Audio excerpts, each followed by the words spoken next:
एक खूबसूरत गांव में एक सेठ के घर के सामने एक गरीब औरत रहती थी। वो एक घर के सामने जाती है और खाने के लिए कुछ मांगती है, लेकिन उनके घर में से कोई भी बाहर नहीं आता और कुछ भी खाने के लिए नहीं देता। उनके घर में एक बहुत ही नरम दिल औरत रहती थी जिसका नाम कल्पना था। उसके दिल में गरीबों के लिए बहुत ज्यादा मोहब्बत थी, लेकिन उसकी जिंदगी में आसानियाँ कम और मुश्किलें ज्यादा थी। लेकिन उसकी माँ उसके ऊपर जुल्म बहुत करती थी, लेकिन किसी को भी नहीं पता था कि उस मासूम लड़की के आंसू आम नहीं थे। जब भी इसका दिल टूटता तो इसके आंखों से पानी नहीं बल्कि चमकते हुए हीरे गिरते थे। मगन जब घर काम से वापस आता है तो उसकी बीवी बहुत ही परेशान होती है। अरे कल्पना, क्या हुआ? क्या माँ ने तुम्हें कुछ कहा? बताओ तो सही, क्या हुआ? नहीं नहीं, माँ ने तो कुछ भी नहीं कहा। फिर तुम क्यों नाराज हो? जब कोई चीज चाहिए मुझे बता दो। मुझे तो कुछ नहीं चाहिए, मगर घर के बाहर हर रोज भिखारी आते हैं, मैं उन्हें कुछ नहीं दे पाती। इसकी वजह से मेरा दिल उदास हो जाता है। कुछ नहीं होता, कभी तो कभी हमारे भी दिन अच्छे होंगे। अगले ही दिन बूढ़ी अम्मा फिर उनके घर कुछ मांगने के लिए आती है।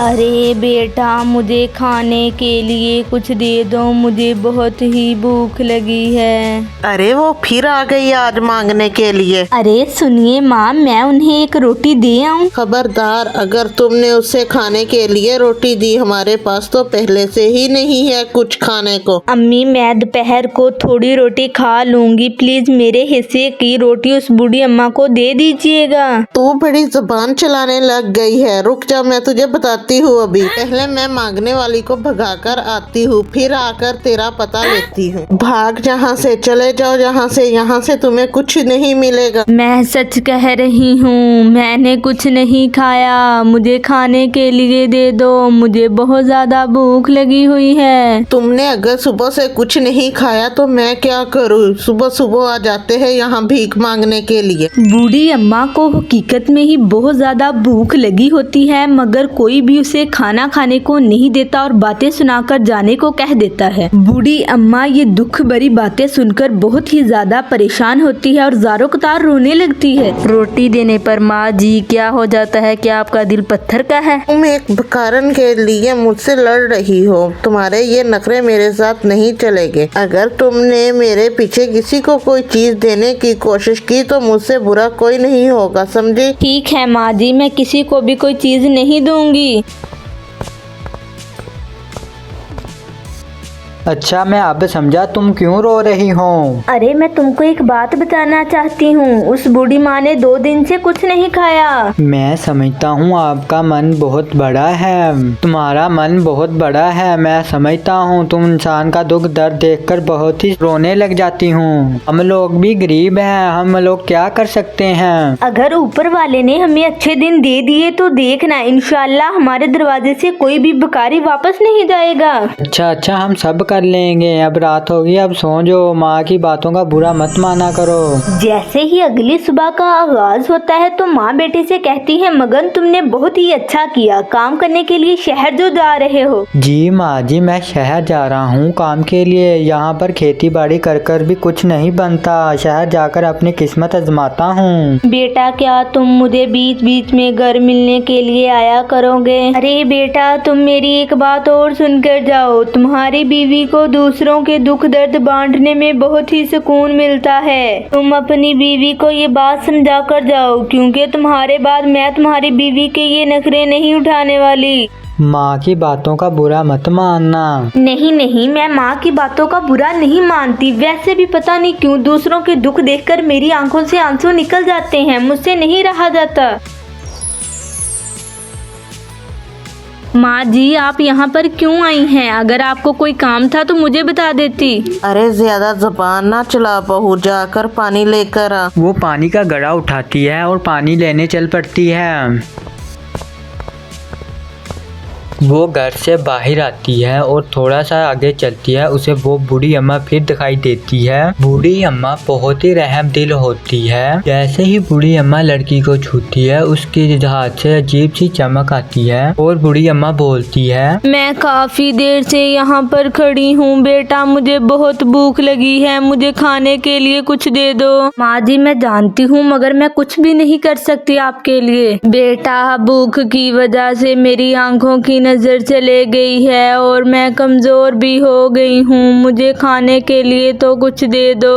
बूढ़ी अम्मा अब मैं कुछ भी नहीं कर सकती, मेरे हाथ बंधे हुए हैं, ऊपर वाले इस बूढ़ी अम्मा की मदद कर दो। बेटा कुछ तो दे दो, तुम कहाँ जा रही हो? वो बूढ़ी अम्मा की बातें सुनकर वहाँ से चल पड़ती है रोते हुए। उफ ये क्या हो गया, मैं कुछ नहीं कर पाई। ये क्या, आंखों में मेरे आंसुओं के साथ ये पत्थर निकल आया है, ये इतना ज्यादा चमक रहा है, मुझे तो लगता है ये हीरा है। इधर आओ बूढ़ी अम्मा, ये हीरा तुम रख लो। अच्छा मैं सनार के पास जाती हूँ, इसे बेचकर मैं खाना खरीदूंगी और फिर उस खाने को खाऊंगी। तुम कितनी अच्छी हो और दिल की भी साफ हो, तुम खुश रहो हमेशा। बूढ़ी अम्मा हीरा लेकर सुनार की दुकान पर जाती है और कहती है, बेटा तुम इस मोती को देखना, क्या ये हीरा है? अरे बाप रे, तुम्हारे पास इतना हीरा कहाँ से आया? तुम तो एक मांगने वाली हो। बेटा क्या ये वाकई ही हीरा है? अगर हीरा है तो तुम इसे रख लो, मुझे पैसे दे दो, मेरी खाने पीने का इंतजाम हो जाएगा। तुम कुछ खाना क्यों कह रहे हो? तुम्हें इसे बेचकर पूरी जिंदगी का खाना मिल जाएगा। तुम सच कह रहे हो, वो लड़की बहुत ही रहम दिल है, जिसने मुझे हीरा दिया वो हमेशा खुश रहे। अरे आपने किससे हीरा लिया है, मुझे बताओ तो सही। ये मुझे मगन की बीवी ने दिया था, जब वो रोती है तो उसकी आंखों में आंसू की जगह हीरा निकलता है। सुनियार बूढ़ी अम्मा को पैसे दे देता है और मगन के घर की तरफ चल पड़ता है। मगन की मम्मा घर पर है, मेरी बात सुनो। सेठ साहब क्या बात है, आज आप हमारे घर पर क्यों आए हैं? क्या तुम्हारी बहू के पास बहुत सारे हीरे हैं? मुझे बताओ उसके पास इतने हीरे कहाँ से आए हैं जो लोगों को बांटती फिर रही है? हम जैसे गरीबों के पास हीरे कहाँ से आएंगे?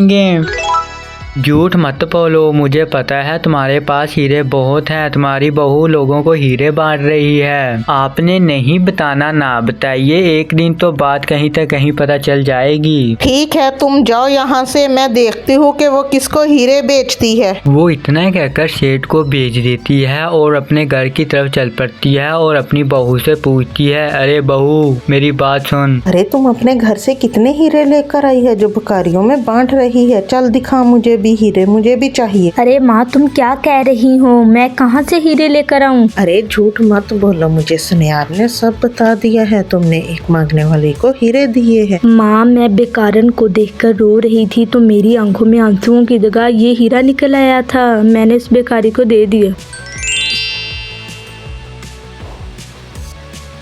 अच्छा तुम्हारे रोने से आंखों से हीरे निकलते हैं। अच्छा तुम रो और ज्यादा रो, जितना रोगी उतने ही ज्यादा हीरे निकलेंगे, जितने ज्यादा हीरे होंगे हम उतनी ही ज्यादा अमीर भी होंगे। माँ मैं ऐसे कैसे रो लूँ, मुझे तो अभी रोना भी नहीं आता।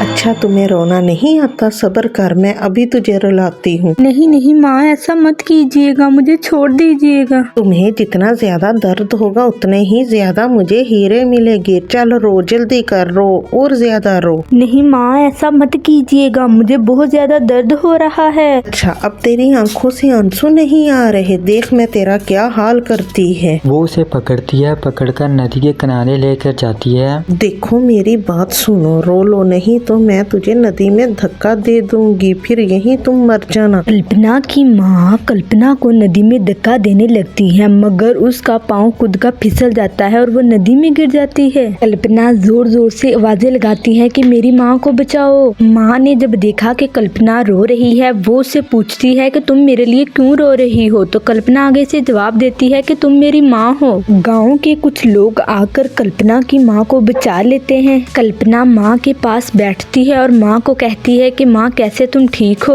लोग अपने दुखों की वजह से रोते हैं, मगर मैं समझ गई हूँ कि तुम दूसरों के दुखों की वजह से रोती हूँ, इसीलिए तुम्हारे आंसू फिर मोती बन गए हैं। बेटा मुझसे गलती हो गई है, मुझको माफ कर दो। कुछ दिनों के बाद उसके घर वाला वापस आ जाता है। अरे क्या हुआ, आप सब इतना उदास क्यों हो? उसकी बेगम उसे वजह बताती है। वो बहुत ही खुश होता है और कहता है हमारे तो दिन अच्छे भले। वो हीरो को बेचकर लोगों की मदद करते हैं। हमें इस कहानी से ये सबक मिलता है कि हमें अपने दुख भुलाकर दूसरों के दुखों में शामिल होना चाहिए और उनकी खुशी का ख्याल रखना चाहिए। किसी के साथ भी नाइंसाफी नहीं करनी चाहिए।